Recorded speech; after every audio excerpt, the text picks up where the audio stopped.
As you're aware, we've been updating the economic development element of the county comprehensive plan. As you heard last Thursday, we've been through a public outreach process. We've been through the county planning commission. There was a proposed amendment that Commissioner Herzog had at the last meeting. Katie folks have looked at it. I've looked at it. I don't believe there's any issues with that amendment. So from our end, I think it would be our recommendation to move forward with adoption of that element pursuant to making that change that was suggested. Coordination with the solicitor. I don't believe we're classifying that change as a substantial change that would require another public hearing, so that it could be, the change could be made and move forward with adoption. I guess I'm not clear on something because there was verbiage suggested, and we received an email with some verbiage and a request for input on that verbiage on, was that Thursday? Mm-hmm. Is that the amendment we're discussing at this point? The verbiage that. Yeah. Okay, and that was arrived at from who? That was John. From our part office, of that. And, okay. All right. Okay. Can we read exactly what it is? Yeah. Sure. For the record?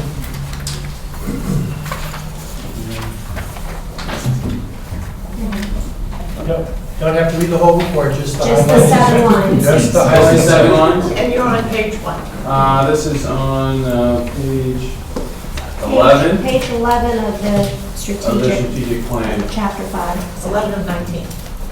Correct. Okay?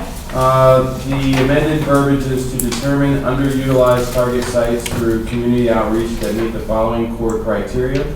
Commercial or industrial properties located outside downtown districts in Cumberland County have the potential to yield the highest positive economic impact to be included in the sites program and implement sites program. So that's the amended version.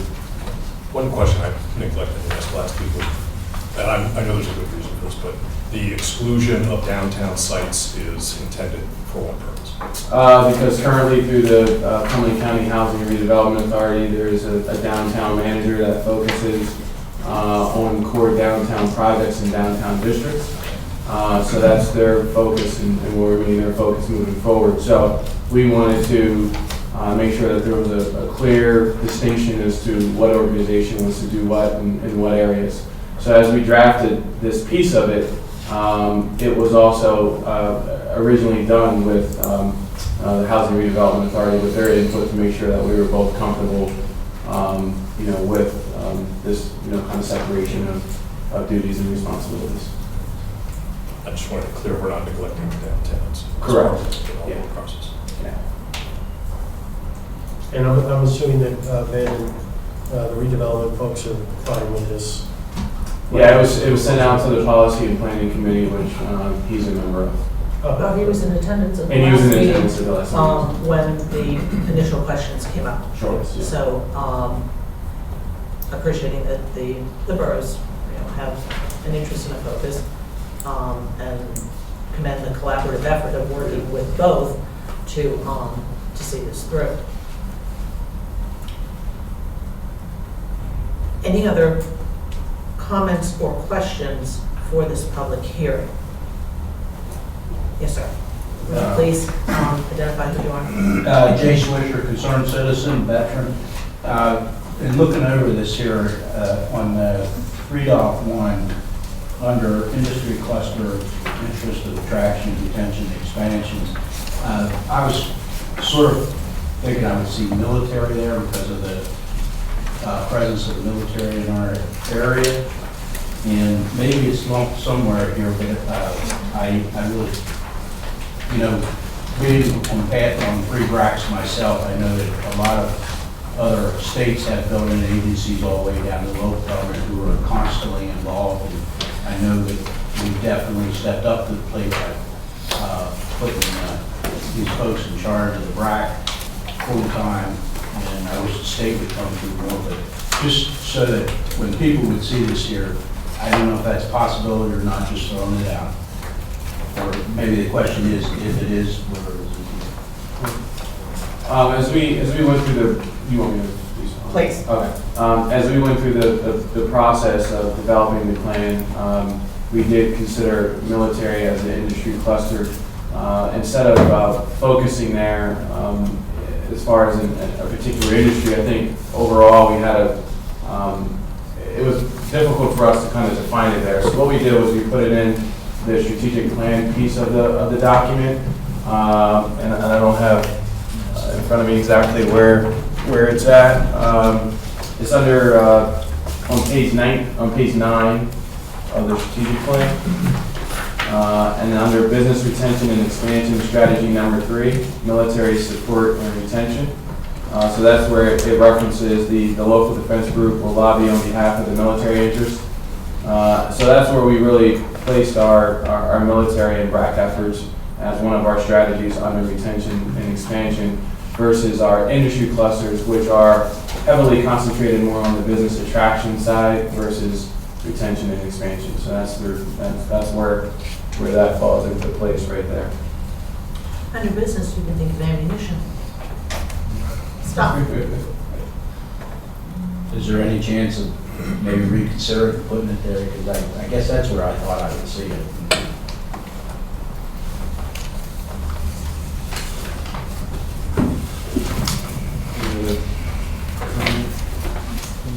I guess when I look at it, I see it not so much as, it's unique. You know, it's unique in that we have these military installations that are here. So clearly, our strategy for those, our retention, if there's growth opportunities, is great.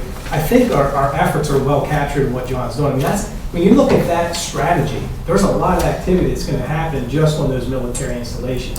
I think it differs a little bit from other business clusters that we have identified in the plan, where there's a lot of different segments to it. There's expansion opportunities, there's attraction opportunities.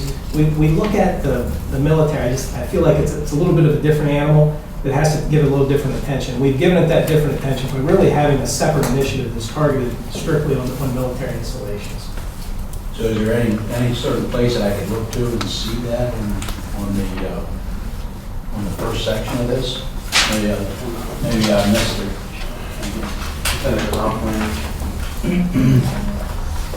I think Which one of these documents would the general public see first? both. Both of them? It's a package. Okay. And I just, when you look at agribusiness and stuff like that there, transportation, I just, with the military being, like you said, so unique, I'd even thought of it being separate myself. And as far as expansion, of course, we have the Army Heritage Education Center growing. I know down in Mechanicsburg, the outfit that was doing the logistics for the Marine Corps has just been awarded the whole distribution for all the defense department. And there's a lot of activity going down in here. And there's places where, like we were just talking, try to get people to, they're looking for people to do programming, the whole 9 yards down there. So I just see that it's such a growing thing. In this day and age, it's really important. Jay, if you look on page 25, 24 and 25, on page 24, we start to talk about the major employers, which military is a huge sector. And on page 25, talks about military. Yeah, and also the education sector. The Policy and Planning Committee had lengthy discussions about where to place military in the education sector, because they're not typical clusters, business clusters that typical ED agencies go after. I think the balance here, if I can, Jay, is that if as the military you're looking to a place for placement, you want to see the stability of that community and what they also have to offer. So the military aspect of it is incredibly volatile and incredibly emotional. So I believe for myself that creating a sustainable, growing, vibrant economic development of the area would be very, very attractive to the military. One, to come, and two, to remain. So I think what Shireen's, I'm seeing her nod her head here, that has to be in concert with, and maybe just as addressed on, page 25 there, that little separate component. because all of those industries still do impact, whether it's housing, whether it's employment, for that military community, as does the education for those students with not having a school on base. I just thought I'd ask why if I was on that page. And I guess I'm not 100% sure, but I can meet with these folks and then get a little bit more secure about that.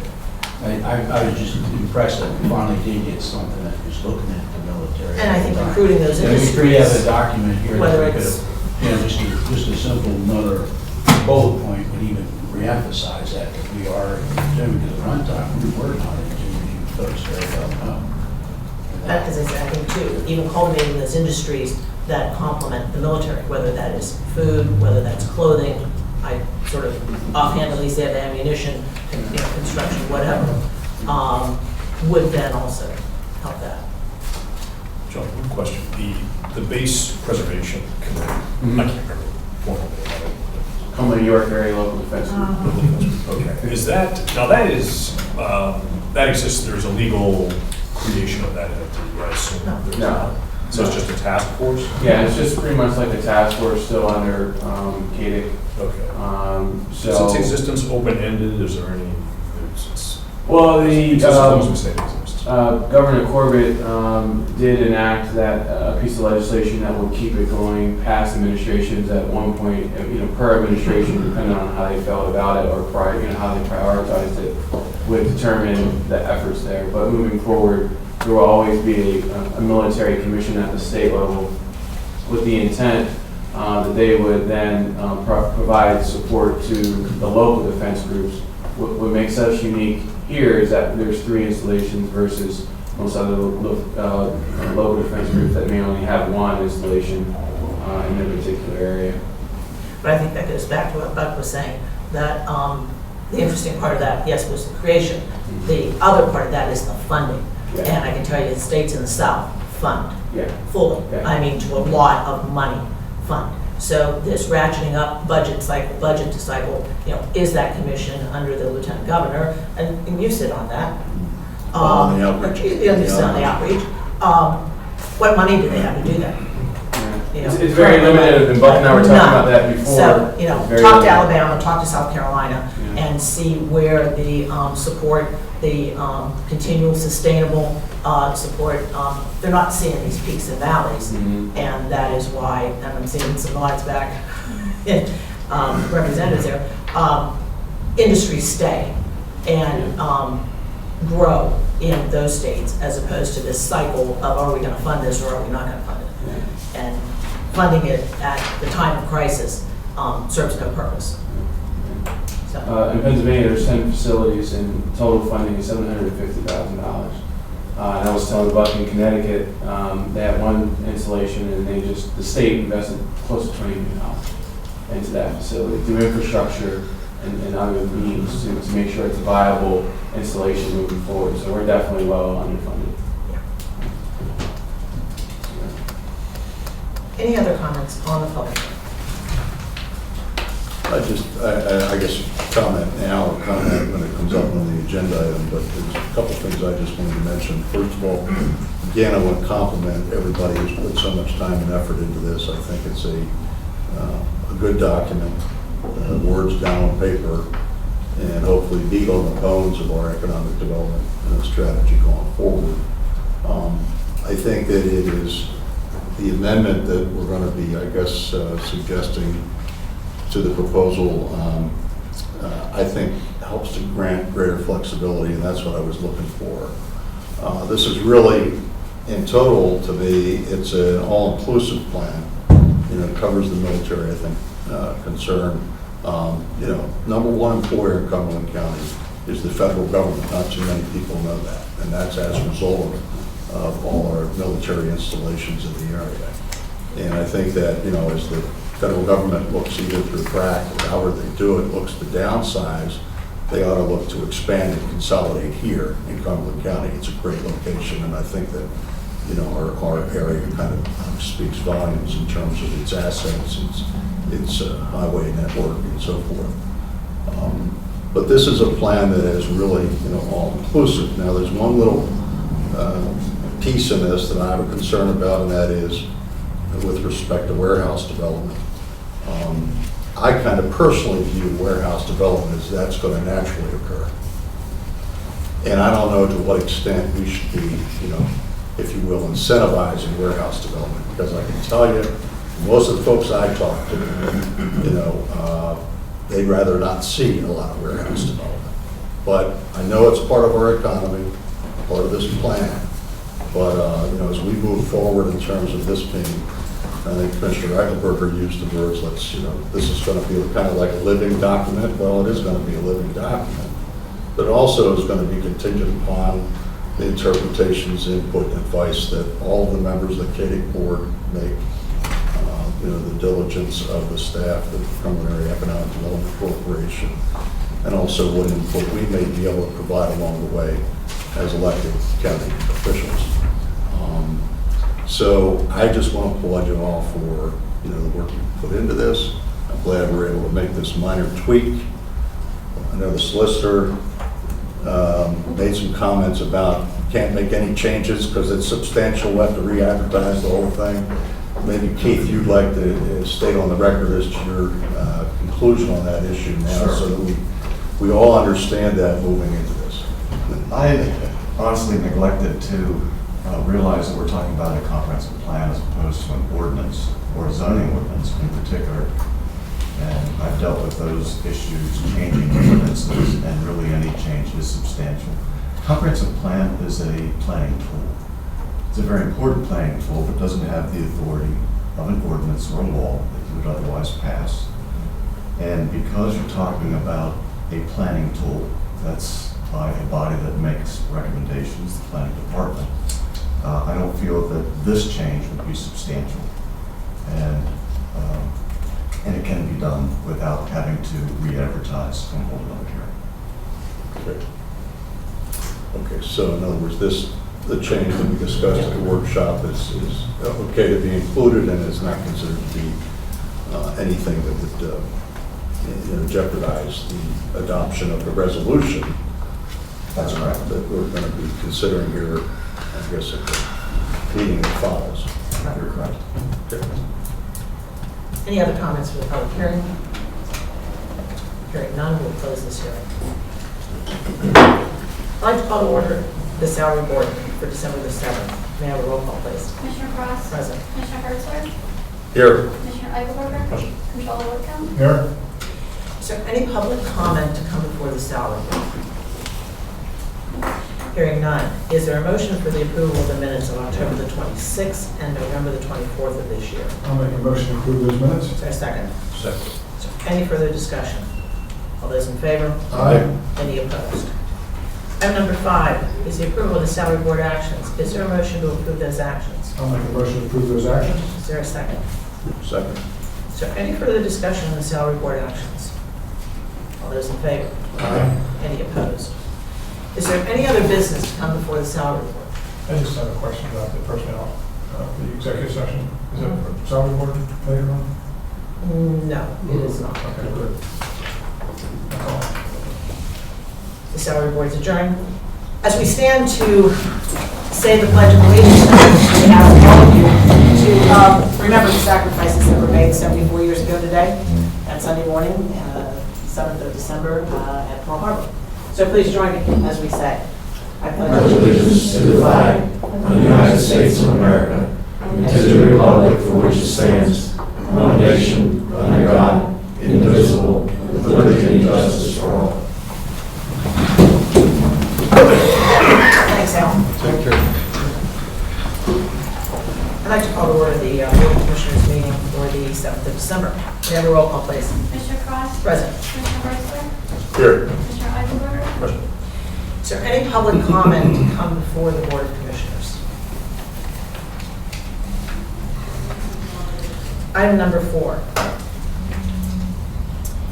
Is there a motion for the approval of the recommendation of the County Office of Aging and Advisory Board, the press release for the expanded shared service options for support group programs.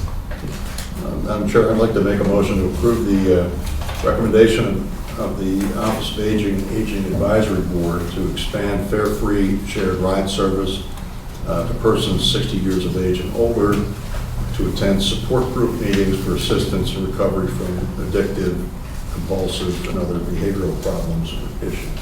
Is there a second? Second. Is there any further discussion or comment? Just on the motion, I think I mentioned this at the workshop, but the advisory board generally felt that providing transportation to these support group meetings was really no different than the fare-free transportation that we currently provide seniors for other wellness and health-related appointments. And so I would just urge my colleagues to support the recommendation of the Aging Advisory Board. And there's a press release, and it will be also posted on the county website. There's a motion and a second. Is there any further discussion or comment? All those in favor? Aye. Any opposed? Item number 5 is the approval of the personnel transactions. Is there a motion to approve those personnel transactions? So, Is there a second? Second. Any further discussion? All those in favor? Aye. Any opposed? Item number 6, these will be taken separately since the terms are not the same. Is there a motion for the appointment to the York Adams Transportation Authority of Kirk Stoner, Director of Planning, for a term beginning the 1st of January of 2016 to run through the 31st of December 2019? so moved. Is there a second? Second. Is there any further discussion? Madam Chair, I just want to mention on these motions, if you notice, these terms are a good bit of time through December 31, 2019. In the case of Sylvia's through December 31, 2021. I just want to say that, this came to the board at the workshop with respect to the recommendation that staff be appointed or volunteered to serve in these positions. I think that you made a very good suggestion of the potential of having a consumer representative, in one of these positions at some point. But I'm willing to support this for the time being. Again, I know that Kirk and Sylvia both have a lot on their plates. And if we do have somebody who would be interested in stepping forward at some point in time, or if we want to maybe appoint someone else to serve on this new board, I think it might be worth considering at some point in the future. There's a motion and a second. Is there any further discussion or comment? All those in favor? Aye. Any opposed? Is there a motion for the appointment of Sylvia Herman, Director of Cumberland and Perry County's NHIDD, for a term beginning the 1st of January 2016 to run through the 31st of December 2021? So moved. Is there a second? Second. Any further discussion? All those in favor? Aye. Any opposed? Item number 7. These will be taken separately. Is there a motion for the resolution 2015-30, adopting the 2016 budget? Is there a second? Second. Is there any further discussion on the resolution? Yeah, Madam Chair, on the budget, I would just say that while it's balanced through the use of the county's substantial fund balance, and shows a potential transfer from reserves of as much as $3.9 million. We also know that the total general fund budget of $75.2 million, as demonstrated during the course of the past number of years, is actually above what we can expect to spend in the coming year. There is no doubt that Cumberland County, from a fiscal point of view, with a projected fund balance of nearly $24 million, is in much better shape financially than many other counties in the region and throughout Pennsylvania. And there is absolutely no need for a county tax increase. And in fact, this budget does not include any county tax increase. I think, however, that one of the big caveats moving forward will be centered on whether we are willing to re-examine the $2.3 million pay raise that was approved this past summer for a minority of our county's workforce, and make corrective changes to that benchmarking process that in some cases establish starting salaries and pay scales that we now know are well above what the market actually demanded. This is separate and apart from the pay for performance that this board unanimously approved and was brought to us for our consideration on October 26th of this year, in which I fully support. But I'm hopeful that in the new year, as we consider other measures to maintain and improve services while keeping costs down, that there will be a renewed interest in taking another look, a more detailed examination, the kind of vetting that I believe should have occurred in the first place with respect to the new starting salaries and pay scales that were implemented July 12. Otherwise, there is no doubt in my mind that some of the higher salaries that were established well above what the market actually demanded will only work over time to threaten fair treatment of all of our county's workforce, force a reduction in services, or a tax increase, or any combination thereof. But for now, as the narrative in the budget brief exclaims, this is a stable budget in the sense that revenues and expenses are in rough equilibrium. And of course, the good news is that there is absolutely no need to impose a higher tax burden on the people who are paying the bill. Any additional comments? I'm going to say a few things here, just because I think, again, there's the old adage, a lie told often enough and loud enough, suddenly becomes the truth, eventually becomes the truth. And that, I think we need to understand that no one has ever said that the pay system, the compensation reform system, is without any flaws or there's no need to look at. We constantly tweak and revise the Maximus, the existing or old, soon to be old system that was in place. So it stands to reason that we would be tweaking. This is a significant change in implementing the Gallagher, which is directly tied to the implementation of pay for performance. It is a necessary first step. Again, I will say nobody has ever ruled out the fact that we should look at ensuring the accuracy of these numbers. It does take some time. We do that now with the existing system. I think what does need to be said here is that we have had, this is the second year in a row now that we've had no tax increase, and we're looking at a budget next year that, barring any unexpected emergency, should also be a no tax increase budget. I would hope that the future board would revisit the goals that were stated by the Board of Commissioners in my first term, which is that one of the goals for the county should be that we should be able to and work toward budgets with no tax increases for a minimum of 3 years, and that any tax increases that happen thereafter should be single digits. To me, that is a very doable goal that would serve our taxpayers well, and while also constraining the growth of county government in Cumberland County, even while we know we have expanding needs and demands for services. So that's kind of the outer boundary of what I think we should be setting as a goal. And here we are, we have the second year without this. I think that we have vetted this adequately to know that what has been proposed and now approved, a reinvestment of savings this county has found over the last 2 years in upgrading our compensation system, which does include raises for some. And yes, it is a minority.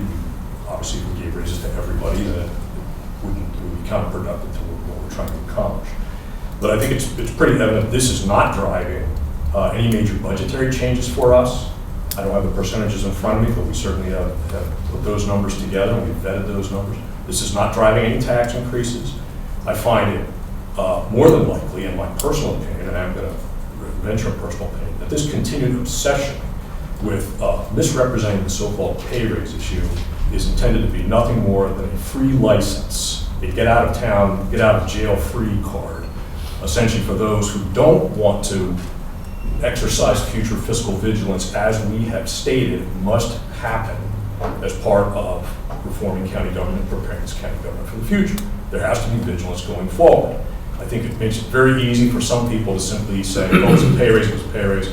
so that they can get out of the responsibility for continued fiscal vigilance that this county needs to exercise. That's unfortunate, but I think that's exactly what we're going to see play out over the next few years, this get out of jail free card. So you always have a straw man you can blame. That makes it very easy to abdicate your responsibility. So with that, I just want to mention that we have what I believe is a very good budget that addresses a lot of these, but there has been a lot of progress in the last 2 years toward implementing institutionalized restraints on the growth of county government and the growth of county spending. I certainly hope we are not going to see a repeat of last year, where about a week after the first no tax increase budget this county's seen in some time, that we saw a proposal come forward from one commissioner that essentially amounted to almost $1 million in new spending that would be paid for out of the future savings we had identified, as well as a few accounting tricks and some double counting of reserves to help us meet our goal for reserves on paper, but not in reality. It's very much akin to the joke about the guy who gets the call from the bank saying, "Sir, your account is overdrawn." He says, "I can't be overdrawn. I still have checks in my checkbook." That's the same kind of mentality, I think, that drove that suggestion last year. The idea that, well, it's in the budget, we can spend it. That somehow that is just a free license to continue on a path without having to exercise some good common sense on the fiscal side of things. So I would certainly hope, I would first off say it's a very good thing that this board decided not to entertain that proposal last year. I would certainly hope we're not going to see another version of that of this year. We obviously have our work to do going forward, and future savings need to stay in place as future savings. So we continue to look for new savings, and we owe that to our citizens, and I think we're making very good progress on some of those things. We need to continue with that. Thank you. Any other comments? The only thing I would say is I just place on the record that I would rather get into a back and forth with my colleague. I would just respectfully disagree with most of what he just said, and leave it at that for now. Motion and a second. All those in favor of adopting the 2016 budget? Aye. Aye. Aye. Any opposed? Item B. I will so make the motion for the ordinance of 2015-5 setting the tax millage rate, and that will be a roll call vote. Commissioner Frost? Yes. Commissioner Herzog? Yes. Commissioner Eichelberger? Yes. Guess we needed a second, but we didn't do a second. Got a roll call vote, it was unanimous, somebody will second it. For the. I'll have to second All right. it. Stand about to a second. Done. And we didn't call for any comment, but there's no comment.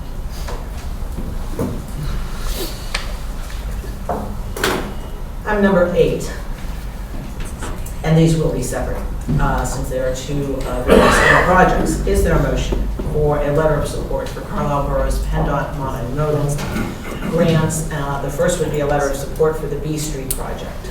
So moved. Second. Is there any further discussion? All those in favor? Aye. Any opposed? The second, is there a motion for a letter of support for the US 11 and Carlisle Springs Road intersection improvement project? So, Is there a second? Second. Any further discussion on those? All those in favor? Aye. Any opposed? Item number 9, series of approvals of grants and contracts. They are A through G. Is there a motion to approve those contracts and grants? So moved. Is there a second? second. Any further discussion? All those in favor? Aye. Any opposed? Item number 10, is there a motion to approve the Health Choices Agreement for Cumberland County and revalidation for the capitalization of Health Choices? So, Is there a second? Second. Any further discussion? All those in favor? Aye. Any opposed? Item number 11, is there a motion for the approval of resolution 2015-31, PennDOT multimodal grant application funding for Sample Bridge in Silver Spring Township that was presented during the workshop? Is there a second? Second. Any further discussion on Sample Bridge? All those in favor? Aye. Any opposed? Item number 12, is there a motion for the approval of resolution 2015-32, 1532, approving and adopting the amendments to the Cumberland County Comprehensive Plan. Madam Chair, I think before I would like to make a motion to approve the minor change that essentially that was the alternative to the language, I believe, on page 11, was it on page 11? That eliminated the specific square feet and vacancy percentage and replaced it with the language that we discussed at the public hearing. I'd like to make that motion to alter the final proposal. Second. Any further discussion? All those in favor? Aye. Any opposed? Item number 13, because we still have to do the resolution, although I made a motion to for amend. the amendment. All right. Is there a motion for the resolution? So, Is there a second? Second. Is there any further discussion now on the amended resolution? All those in favor? Aye. Any opposed? Item number 13. Is there a motion for the approval of the Calumet Project South Milton Township Indemnification Agreement and Cooperation Agreement that was presented during the workshop by EDC? so, Is there a second? Second. Is there any further discussion? All those in favor? Aye. Any opposed? Item number 14, and these will be taken separately, or they are separate bids. Is there a motion for the approval of the award of the contract to Goldsmiths Lawn Care for grass mowing and trimming for the following Cumberland County properties? Allen Road in the amount of $9,720, and the Brittner Building in the amount of $8,280. So moved. Is there a second? there's a second. Is there any further discussion? I just have one question on that. I should have brought it up at the workshop, but John's not here. We had had some discussion a while back about maybe trying to convert some of our mobile area into master gardens or even just kind of more natural areas that would cut back on the need for mowing.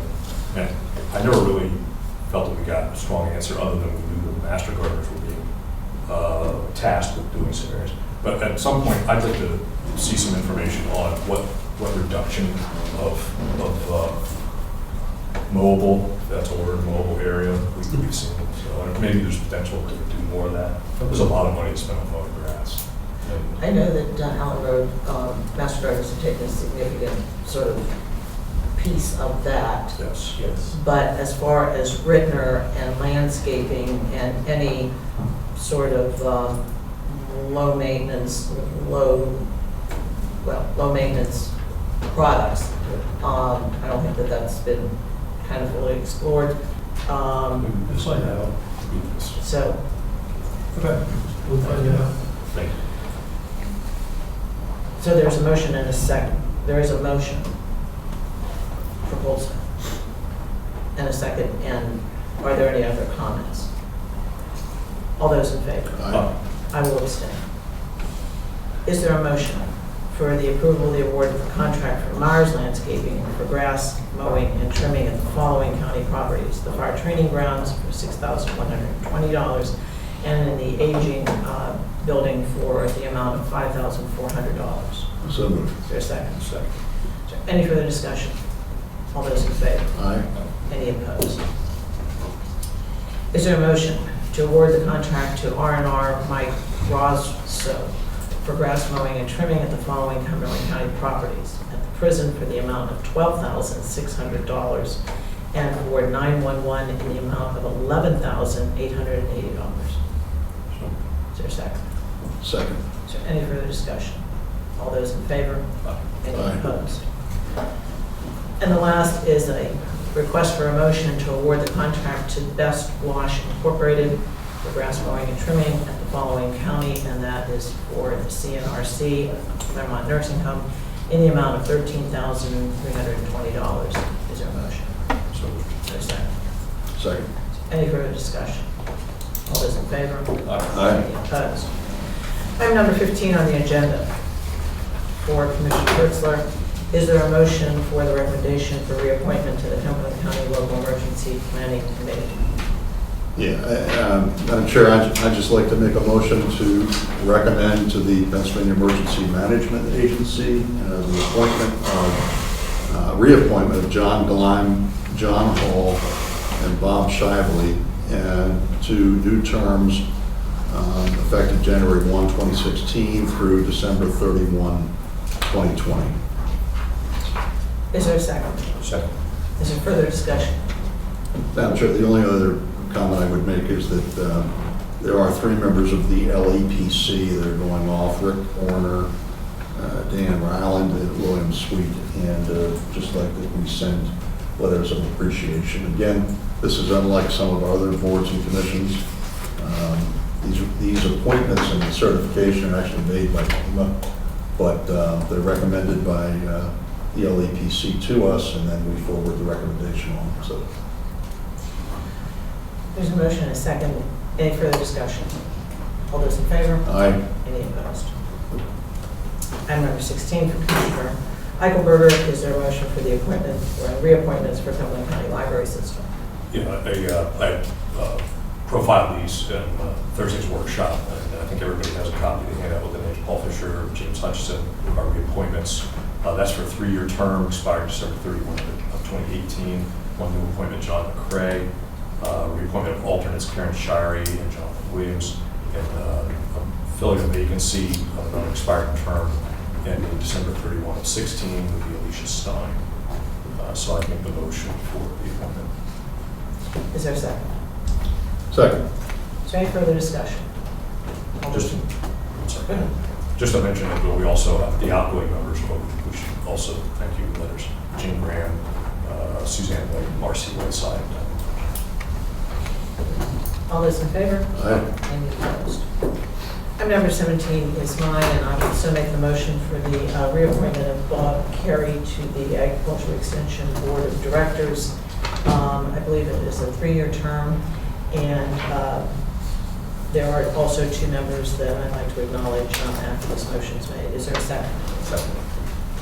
Is there any further discussion on the appointment? All those in favor? Aye. Any opposed? The 2 members leaving the board will be Boyd McGuire and Mary Ellen Bailey.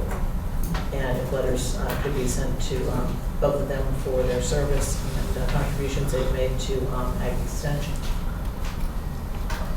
Item number 18, the general disbursement transfer authorizations A through E. Is there a motion for those general disbursement transfer authorizations? So moved. Is there a second? Second. Is there any further discussion? All those in favor? Aye. Any opposed? Item number 19, I'd like to report an executive session held December the 2nd of this year, 2015, at 10:20 a.m. for personnel issues. Item number 20, I'd like to request an executive session for personnel issues to be held immediately after this meeting adjourns. Item number 21, I'd like to acknowledge the acceptance of the monthly reports from the coroner for the month of October, the recorder of deeds for commentary for reports, and Veterans Affairs for the month of November. Is there any other business to come before the Board of Commissioners?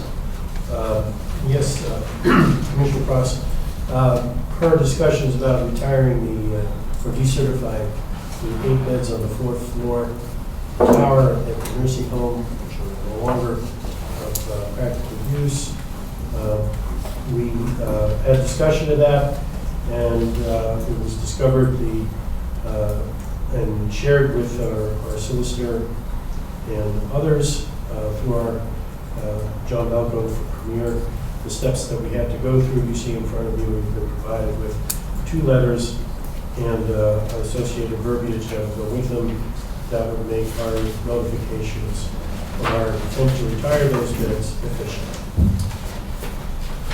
Is there a date on effective? It says they're dated both December 7th and the effective midnight, January 1st, 2016. Is there a motion to sign and decertify 8 beds at Claremont effective the first day of January? Is there a second? Second. Is there any further discussion? Just, Madam Chair, on this issue, I just think it's important that we point out that this is actually helping to maintain the viability of our nursing home. These were beds that were not in utilization, but there's still sufficient room at the new nursing home moving forward, and that this is a cost efficiency move, if you will. Any further discussion or comment? All those in favor? Aye. Any opposed? Is there any other business to come before the Board of Commissioners? Hearing none, thank you very much, we're adjourned.